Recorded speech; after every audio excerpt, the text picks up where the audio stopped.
Hey, what's up guys? Scott from Dot Mill Gear, veteran entrepreneur podcast host. Today we're going to be talking about a little bit about the fitness industry and sort of what the current state of affairs is given the COVID-19 pandemic. All right, a lot of you who are out there, whether you're veterans, whether you're active duty guys, a lot of you are into fitness. Some of you have aspirations to open up a business. Some of you have aspirations to be a trainer, strength coach, whatever it is, or maybe some of you are in the business already. As many of you know, I've been in the fitness industry for a long time. I had a business, I was a competitive powerlifter. I've run ultra marathons, I've trained average Joes all the way to professional athletes. All right, I've sort of ran the gambit in a short period of time. I'm no longer in the fitness industry, but I do keep my eye on it, and I am sort of trying to keep up with what's going on and how people are adjusting to adapt to the COVID-19 pandemic. A lot of these big box corporations like Planet Fitness, Orange Theory, Gold's Gym, 24-Hour Fitness, a lot of these companies, are looking at bankruptcy, especially I think Gold's Gym and I believe some of the 24-Hour Fitnesses. In addition to that, you're seeing a large reduction. All right, I've been looking at data from mid-March to early to mid-June, and we've seen almost half the number of individual gyms per brand. So LA Fitness had just under 800 locations. They are now down to less than 400. So they've been chopped in half. Planet Fitness had 230 locations roughly. They have about they have about 75 locations right now. Equinox, one of the ones that got hit the hardest, they had less than 200 locations, just under 200 locations, and now they are looking at less than 50 locations.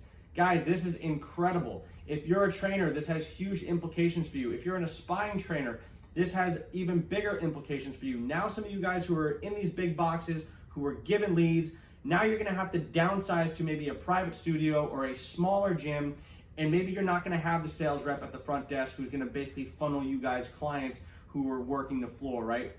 So your business model is ultimately gonna have to change. You're gonna have to adapt. You're not gonna be fed clients. You're not gonna have the world's greatest amenities. You're gonna have to adjust how you guys are operating, recruiting, and ultimately training clients. So what does this mean? This means that you guys have to adjust, right? The personal training piece is gonna be a huge change because a lot of these people aren't, a lot of your demographics as far as people that you're training are going to be middle-aged, let's say 45 and older. Maybe you'll jump down to the 35 range depending on the individual or where you're at, specifically in the country. But a lot of them would be middle-aged and older, right? These are the people that don't have the know-how, don't have the motivation, and they just want somebody to babysit them and walk them through workouts, get them in shape, help them achieve their goals, right? This is your demographic. These are the people that are more concerned about the virus, right? The average 20-year-old to 35-year-old isn't really as worried about the virus. They're not as conscious. They want to get in the gym. They can do the research. They're tech savvy. They can Google workouts. They can go to all these different platforms to basically, get their workouts, right? And you're not really pulling those people in, right? So that's what you got to focus on. You're the personal trainer. You're looking at that generally middle-aged to older population. You've got to switch it up. So how do you switch it up? Well, the first thing is if you're not online, you need to get online. Instagram, Facebook, Patreon, all these different platforms. You have to start building yourself a community. You have to start looking at, okay, maybe the personal training model isn't as advantageous right now. I'm not saying that this is going to be a long-term implication on the industry, but I would say at least for the next few years, there's going to be some residual effects felt throughout the industry. So you want to start transitioning to, one-on-one through whatever social media platform, whether it's Instagram Live, whether it's, making YouTube video workouts, whether it's setting up a Patreon and tiering your workouts out, because that's basically how Patreon works.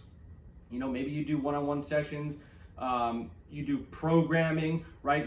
You have to expand out your ability to pull in revenue, all right? And this is really, really important because you're not going to be in the gym as much, right? People aren't going to be wanting to be face-to-face, or they're not going to be sweating while you're breathing on them, while you're trying to stretch them out on a table or whatever it is. So this is super, super important. The other thing is switching and trying to accommodate a group model. There's a lot of parks that are outside for some of you who at least can capture the rest of the summer and or the fall. Some of you who are affected by winter, you guys won't be able to, necessarily go outside and conduct fitness classes and boot camps and things like that. But all of us right now in America can at least switch to that model. If you're in Florida, if you're in California, if you're in some of these southern states where it stays warmer, then maybe you can sort of transition into the outdoor fitness realm and try to host one-on-one sessions there, or try to host classes, group classes. If that's going to be your big ticket to start drawing and building a community, as well as taking that community and putting it online. So starting a Facebook group, this is Mike's boot camp, or this is Mike's circuit training course, or whatever it is. You got to start building a platform online, start recruiting people that are in your area, and start providing value, right? Start providing content. Initially, when you start, you're not going to be wanting to charge people money, to be a part of these groups or to provide them content, right? Like, you want to basically build credit and build value in your product. So start getting out there, put out content, put it out for free, give people tips, insight, nutritional guidelines, nutritional advice, whatever it is, build it, show the people what you're worth, invite them to the group, and then once you have captured your audience, you can then start to move to build some sort of revenue streams from your community as they see value in you. After you build value, you can start making fitness challenges, right? And then you can start documenting your experience and your process. Hey, I'm transitioning, I'm doing X, Y, and Z.